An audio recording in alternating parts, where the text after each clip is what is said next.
Hello, magandang araw sa inyong lahat. Welcome back sa aking YouTube channel. So ngayon meron tayong gagawin ngayon na LG. Ayan, 50 inches ito. Okay. So itatry natin. Alamin natin kung ano yung kanyang problema. Okay, so pa-plugin natin. May nadidetect tayong backlight. Ayan. Okay. So tatry natin ito kung sa panel issue o kung may tiko naman ito, titingnan natin sa tikon kung anong problema. Okay, so i-unplug natin, titingnan natin, no? I-unplug natin. O yun, nawala yung ilaw. Okay, so titingnan muna natin yung kanyang model. So ito yung kanyang model. LG50 UP 7720 PSC Smart TV. Yan. Okay. Okay, so ngayon bubuksan natin. Titingnan natin ang loob.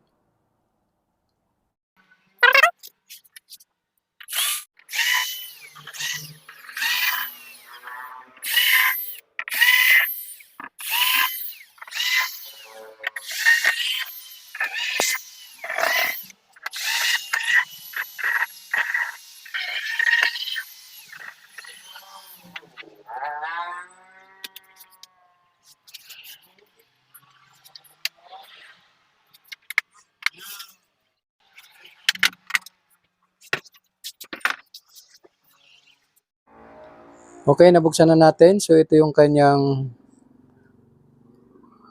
power supply. Then ito yung kanyang mainboard or motherboard. So tanggalin muna natin itong speaker.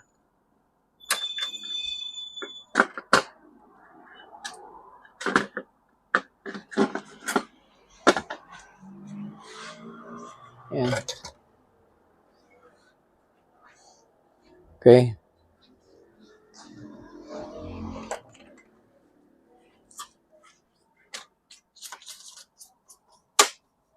So, bago pa lang daw itong unit na ito, nasira na kagad. So, check natin kung nandito sa mainboard ang problema or dito sa source board. Okay. So, titingnan natin kung makukuha ito sa repair. Okay. So, dahil may dalawa siyang ribbon, ihahang natin yung isang ribbon muna. Ito. Hang natin ito.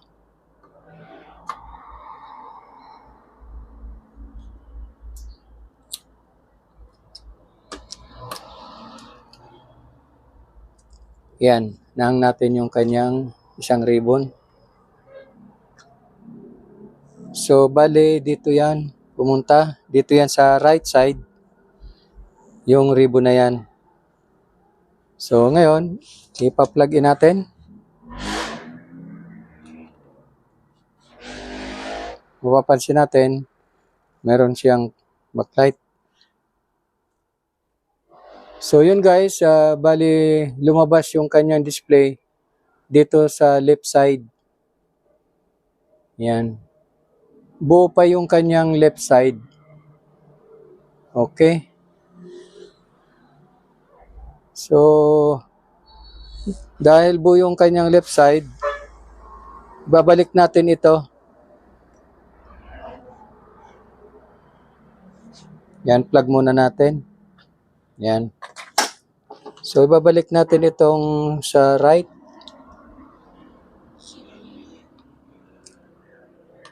Yan. So, ito naman ngayong sa left ang ating i-disconnect. Yan. So, naka-disconnect yung kanyang sa left side.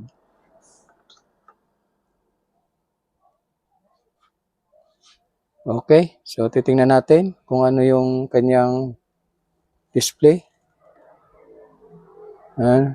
Black lang lahat. So, ibig sabihin guys, ang may problema, itong sa right side, may problema. Okay, so dito tayo mag-check. So, gagawin muna natin, susubukan natin yung tape method. Magbablock tayo ng mga signals. Tingnan natin kung makukuha siya sa ganong paraan. Okay? So, i-unplug muna natin.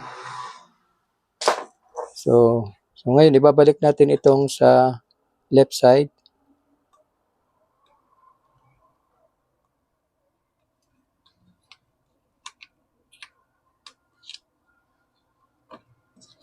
Okay. So, ito yung sa right side.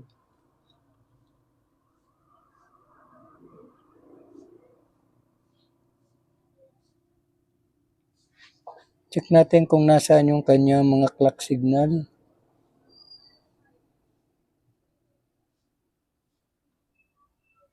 Ito yung mga signals niya.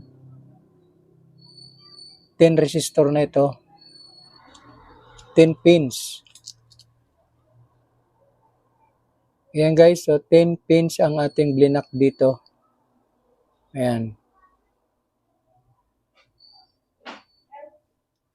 Okay.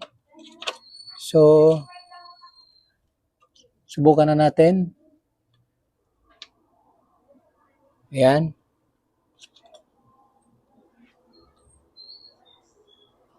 So, ayan guys. Yung ating blinak. Blinak natin itong 10 resistors na ito. Papunta dito sa panel. Okay.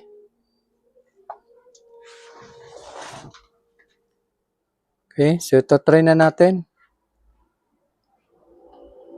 Lagyan natin.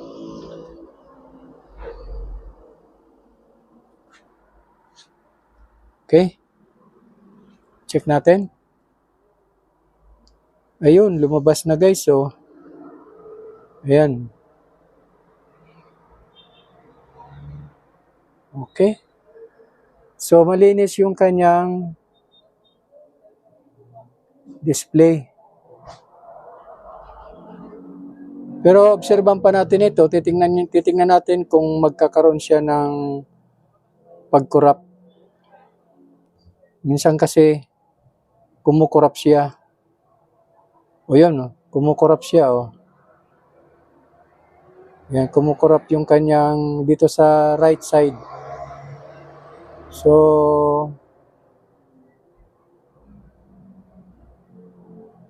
babaguhin natin yung kanyang na-block natin.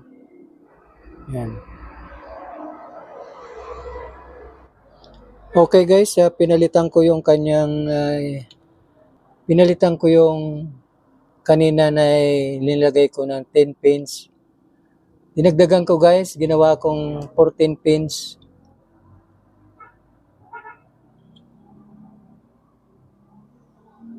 Ayan. So 14 guys ang ating tinakpan diyan. Ayan. Okay, so try na natin. Okay, plug.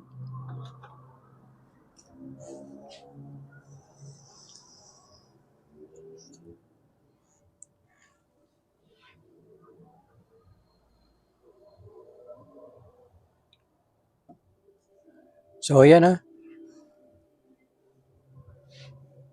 Nawala na yung corrupt dito sa side na ito. Ayan o.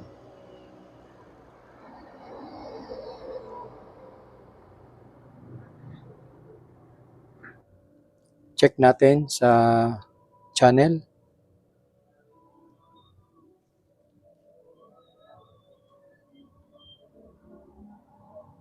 Sa TV.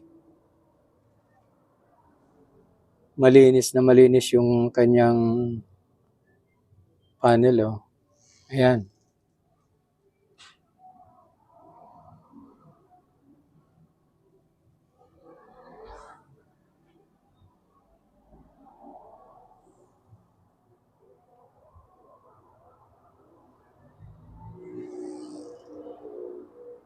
Okay? So ngayon, tatakpan na lang natin ito.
Okay, ito na guys yung ating ginawa.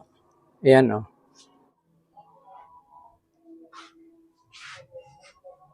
Malinis pa siya guys oh. Ayan. So bale dito yung kanyang may problema dito sa side na ito. Dito tayo nag tape method. Okay? So yun. So guys, thank you. Maraming salamat sa inyong panonood. Hanggang sa susunod na video. Thank you and God bless. Bye-bye.